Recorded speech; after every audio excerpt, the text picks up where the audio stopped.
एक खूबसूरत लड़की अपने बॉयफ्रेंड से पूछती है, अच्छा किसी दूसरे लड़के से अगर मेरी शादी हो जाए तो तुम क्या करोगे? लड़का तुरंत जवाब देता है, मैं तुम्हें भूल जाऊंगा। ये सुनकर लड़की गुस्से में दूसरी तरफ घूमकर बैठ जाती है। फिर लड़के ने कहा, सबसे बड़ी बात कि तुम मुझे भूल जाओगी। जितना जल्दी मैं तुम्हें भुला सकूंगा उससे कहीं ज्यादा जल्दी तुम मुझे भुला दोगी। लड़की पूछती है, कैसे? लड़के ने फिर बोलना शुरू किया, सोचो, शादी का पहला दिन है, तुम एक तरह के घर में हो, शरीर पर जेवर, चेहरे पर मेकअप, चारों तरफ कैमरे का फ्लैश और लोगों की भीड़, जहां तुम मुझे चाहकर भी याद नहीं कर सकती। और मैं तुम्हारी शादी की खबर सुनकर दोस्तों के साथ कुछ उटपटांग पीकर किसी कोने में पड़ा रहूंगा और फिर जब मुझे होश आएगा तब मैं तुम्हें धोखेबाज, बेवफा बोलकर गाली दूंगा। फिर जब तुम्हारी याद आएगी तो दोस्त के कंधे पर सर रखकर रो लूंगा। शादी के बाद तुम्हारा बिजी टाइम शुरू होगा। फिर तुम अपने पति और हजार तरह की रस्मों को निभाने में बिजी रहोगी। फिर कभी कभी तुम्हें मेरी याद आएगी जब तुम अपने पति का हाथ पकड़ोगी, उसके साथ बाइक पर बैठोगी और मैं आवारा की तरह इधर उधर घूमता रहूंगा, जैसे जैसे जिंदगी का कोई मकसद ही नहीं। और अपने दोस्तों को समझाऊंगा कि कभी प्यार मत करना, कुछ नहीं मिलता, जिंदगी खत्म हो जाती है प्यार के चक्कर में।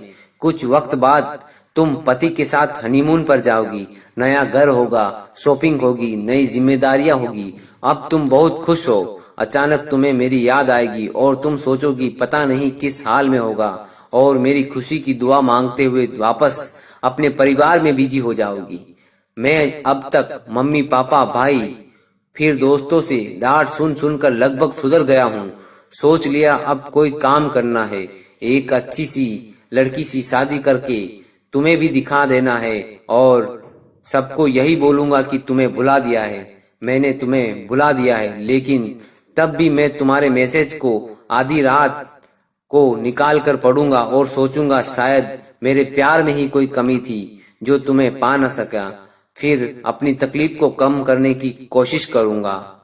2 साल बाद अब तुम कोई प्रेमिका या दुल्हन नहीं रही, अब तुम माँ बन चुकी हो। पुराने आशिक की याद और पति के प्यार को छोड़कर तुम अपने बच्चों के लिए सोचोगी।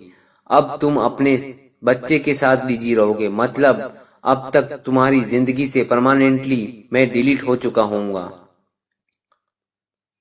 इधर मुझे एक अच्छा काम मिल गया है, शादी की बात चल रही है और लड़की भी पसंद आ गई। अब मेरा बिजी टाइम शुरू हो गया। अब मैं तुम्हें सचमुच भूल गया हूँ। अगर किसी जोड़ी को देखता हूँ तो तुम्हारी याद भी आती है, लेकिन अब तकलीफ नहीं होती।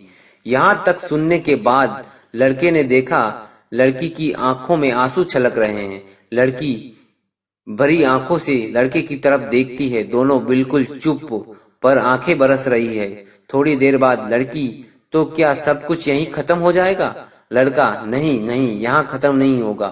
किसी बात पर तुम रूठ जाओगी अपने पति से, किसी बात पर, लेकिन तुम्हारे पति आराम से सो रहे होंगे। उस रात तुम्हारी आंखों में नींद नहीं होगी और इधर मैं भी किसी तरह अपनी पत्नी से किसी बात पर खपा होकर तुम्हारी तरह जागूंगा। पूरी दुनिया सो रही होगी सिर्फ हम दोनों के अलावा। फिर हम अपने अतीत को याद करके खूब रोएंगे, एक दूसरे को बहुत महसूस करेंगे, लेकिन इस बात का भगवान के अलावा किसी और को पता नहीं चलेगा। कहानी अच्छी लगी हो तो कमेंट जरूर करें दोस्तों, यही जिंदगी की सच्चाई है। धन्यवाद।